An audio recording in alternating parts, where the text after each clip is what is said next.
On December 1st, 2024, President Biden signed a pardon for his son, Hunter. Now, this contradicts what he had said before. In a press release, he said that Hunter was selectively and unfairly prosecuted. Remind you of someone? He then said that a plea deal between the Justice Department and Hunter got thrown out in the courtroom due to political pressure from Republicans attempting to derail the president's re-election campaign.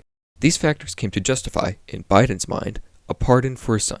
Now that it's been over a month since the incident, let's see what Biden could have done differently so as to not further damage his reputation. Let's go back. In June of last year, Hunter Biden had been convicted of 3 felonies. 2 of those were related to lying to the ATF on paperwork, and the third was owning a gun while addicted to drugs.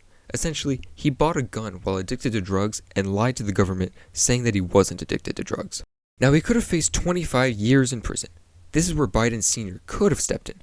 Now, obviously, Joe is a loving father who wants the best for his son, but he's also the president and running a re-election campaign, so he has to balance some things out. At this point, he could have given Hunter a pardon. The president is allowed to give pardons to whomever they want for whatever reason they want. They have that constitutional power. However, Biden said that he would not interfere with the Justice Department. An important note, this was before the election. At this point, Hunter Biden was set to be sentenced in a few months, and people in his position typically would get around 15 to 21 months in prison, a far cry from the 25 years. Now let's fast forward a few days before Biden Jr. was meant to be sentenced.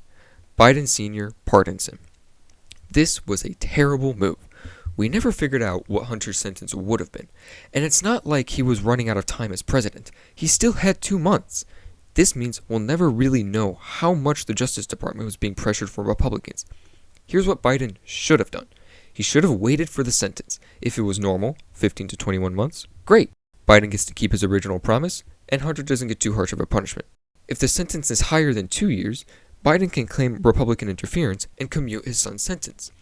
Commuting a sentence is another constitutional power of the president, which grants them the ability to reduce a sentence without outright pardoning someone. This is the best case scenario for both Bidens. Hunter gets a light sentence, and Joe gets a win against the Republicans.